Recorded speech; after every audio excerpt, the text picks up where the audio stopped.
Hello, friends, and welcome into the Cowboys Report. I am your host, Tom Downey. We are going to dive right in to the latest Cowboys rumors, quite a few of them, by the way, on the NFL Draft. We will start, though, on Dak Prescott. Is years the issue for the Cowboys and Dak?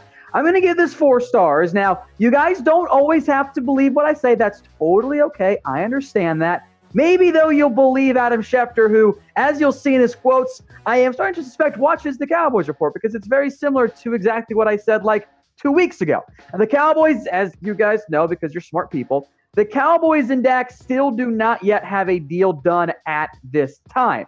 Dak Prescott's side wants a 4-year deal. The Cowboys, as they often do, they're looking for a little bit longer-term contract. The money isn't the main issue, although I will make note that the years and money is kind of interconnected. And I think very importantly, the deadline is coming up for that July 15th window. If you don't get a deal done by then, Dak has to play on the franchise tag, which is a horrible idea if you actually want to re-sign him long term. Now, here's what Adam Schefter said recently on ESPN. Seems to be the point in which both sides have been unwilling to budge, referring to the years left or the years on a contract. Dallas wants minimum 5 years. Dak Prescott wants maximum 4 years. And I think that is right now the issue keeping the two sides apart. Now, Schefter had more to say on this, which is very similar to what I've said. We'll dive into it here more in depth too to explain what Schefter means. If you just think about Dak Prescott playing for years and what he might be able to get at one time, where as opposed what might be able to get playing 5 years, there's a big difference. So that's kind of a weird way to phrase it. What Schefter means is that there's a difference between a 4-year deal and a 5-year deal in terms of what the impact is on the money that Prescott gets. Now, we know it's going to be expensive. I know not many of you like it. The Cowboys didn't handle this well. They're going to have to overpay for Dak Prescott because of it. But even though the APY, the average per year, might be at that $35 million price tag, the cap hit by season is actually significantly different based on if it's a 4-year deal or a 5-year deal. Just look at the way the money is spread out. Earlier on, you do end up saving money in terms of the year 1 cap hit. And this is just one example, by the way. You can structure it different ways. If you want to go $20 million, for example, in year 1, all you got to do is take that 7 and spread it across the last 4 years of the contract. So that's the difference. That's what Schefter means by, look, if Dak signs a 4-year deal, entering that year 5 season, if the salary cap takes the massive explosion that the NFL seems to expect that it's going to, and if Dak continues to show growth as he has for the first 4 years of his deal, he might end up getting more than $43 million per year, especially if that cap takes that big jump. I know it's a very sticker-shocky number, but that is a very strong possibility for the Dallas Cowboys and for Dak Prescott. That's why there is a difference here between 4 years and 5 years. If the Cowboys want a longer deal, they might have to add more money to Dak, which they can throw on at the back end of it. Now we'll do something a little bit different today. I think everyone here, beyond the Eagles trolls that haven't showed up too often as of late, thinks the Cowboys are going to make the playoffs. I certainly think that's the case there. If you agree, I want you guys to like this video. I think it is very easy for us to get to 2,000 likes. The bosses, though, they have some doubts. So, look, if you get an ad break here, take the advantage of that, scroll down, and like the video for me on the Cowboys Report. All right, a whole lot of draft stuff to dive into. Makes sense. We are exactly 2 weeks away from the NFL Draft kicking off. So let's talk about Kenneth Murray and the Cowboys. I will give this one 2 stars. This is another example of the Cowboys revealing to everybody who some of their pre-draft interviews are. And I'll make a quick note here, by the way. There is not a limit on the number of pre-draft interviews the Cowboys can have over the video or Zoom or FaceTime, whatever they choose to end up doing. So keep that in mind. But Kenneth Murray did have a pre-draft meeting with the Dallas Cowboys, and I believe the Cowboys like the player. In fact, I think they like him quite a bit. My concerns here are this. If you take Kenneth Murray, how does he help your team in year 1? Because you are going to use 2 off-ball linebackers. That's your inside linebackers, your Mike, your weak side linebacker, the Jalen Smiths, the Leighton Vander Esch's. about 60 to 70% of the time. So if all those guys are healthy, how do you get Kenneth Murray on the field? Now, I actually really like Kenneth Murray, the player. He's a linebacker out of Oklahoma. He's a good player. I like him. He took a big step forward this year, and he can blitz a little bit. But here's my concern. Again, if Leighton Vander Esch is healthy and Jalen Smith returns to form, which I think you have to assume right now if you're the Cowboys, well, how do you get Murray on the field? That doesn't make sense to me. So again, I like Kenneth Murray, the player. But he's a linebacker. He's not an edge rusher. He's not going to fill that role. Maybe you could ask Jalen Smith to play there. But the reason that I think you would take Kenneth Murray is if the Cowboys have been lying to us for months now, and that they actually are very concerned about Leighton Vander Esch's neck, and they're panicked about it, and they don't think he's going to be a long-term member of the organization. I don't like that idea, especially because you've got so many needs elsewhere if you're the Dallas Cowboys, especially on the defensive side of the ball. So I like Kenneth Murray, but my answer to this question is no. I don't want the Cowboys to take Kenneth Murray. You guys can cast your votes. Type Y for yes or type N for no.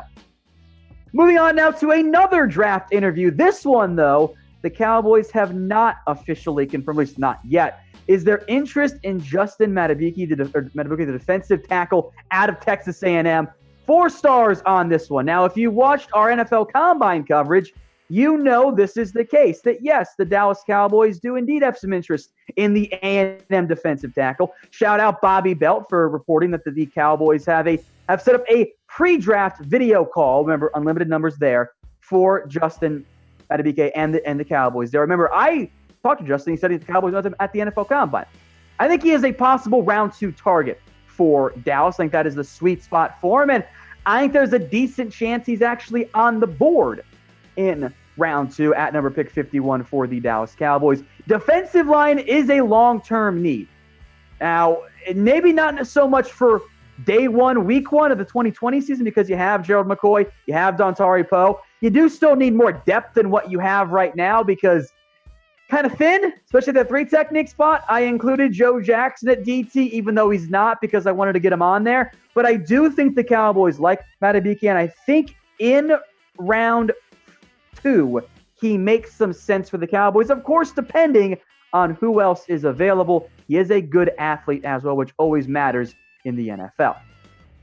I got a deal for you guys here. Cowboys jerseys are 25% off at chatsports.com/Cowboys jersey. Chatsports.com/Cowboys jersey. They've got Amari Cooper, Zeke Elliott, Dak Prescott. Now the Clinton Dix one, Dontari Poe, Gerald McCoy, they're not yet there. But guess what? You can just make a custom jersey. Those are also 25% off, or you could just make one for yourself. Those jerseys are all on sale, 25% off. And don't worry, we'll get that link in the comments and the description of this video as well.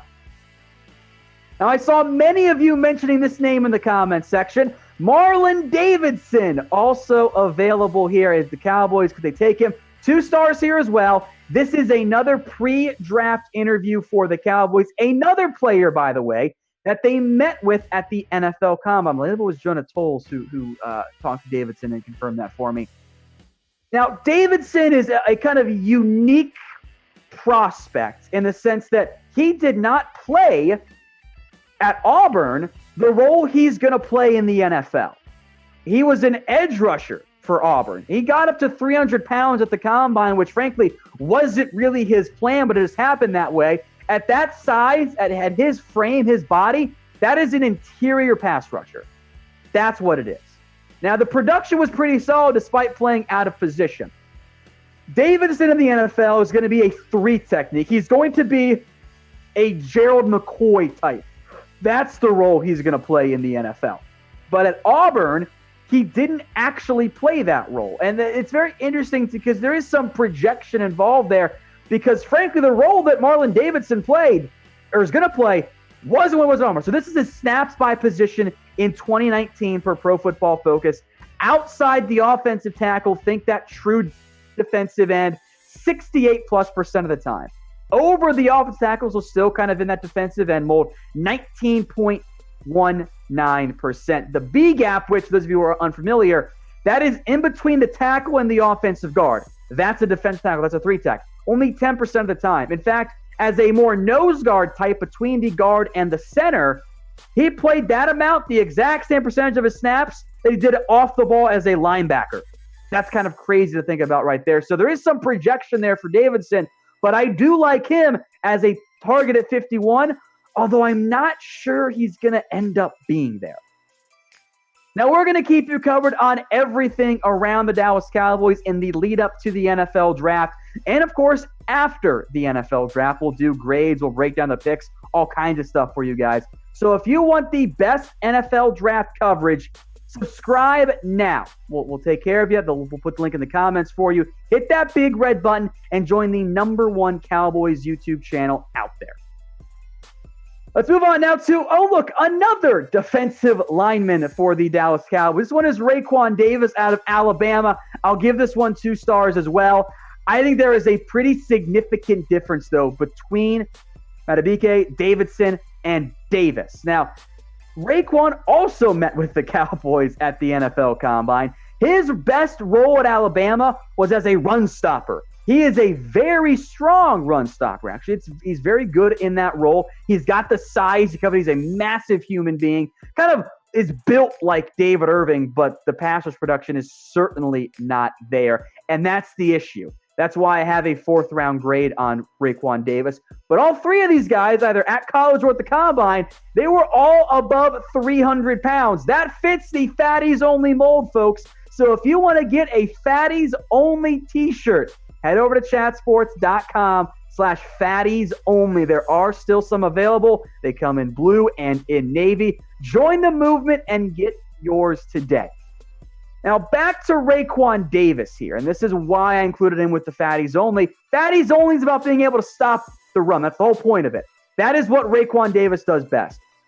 Even though the fatties only movement is real, I still need pass rush help. And that's the issue for Raekwon Davis. 2017, 8.5 sacks. People were like, geez, this guy's going to be a 1st-round pick in 2018 once he was draft eligible.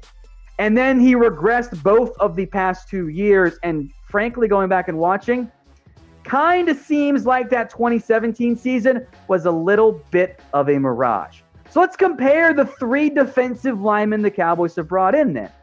You see pretty good production from the first 2, a little bit better production out of Marlon Davidson. Maybe that's why you might want Davidson instead. Davis, though, is the outlier. The tackle for loss, the sack production, it's not that good. And frankly, it's kind of bad. I don't like it at all. So let's say, hypothetically, all 3 players are on the board at, let's just go pick 51. Who are you taking? Type 1 for Justin Madubuike, 2 for Marlon Davidson, and 3 for Raekwon Davis. Let me know what you guys think in the comments section. Now, for me, I am getting rid of Davis. I am not touching him inside of day 1 or day 2. Simply not interested in it. So it comes down to Davidson or Justin. I think those are good options there for the Cowboys. I lean a little bit more there towards Davidson, but you guys keep your votes coming in the comments section. Next up on our rumors roundup, how about signing yet another cornerback before the NFL draft? I don't love this idea. I'm only going to give it the 1 star. There are paths in which it makes sense for me, but I don't really love it necessarily. They need a #1 corner. I think for the most part, we're all kind of on board with that.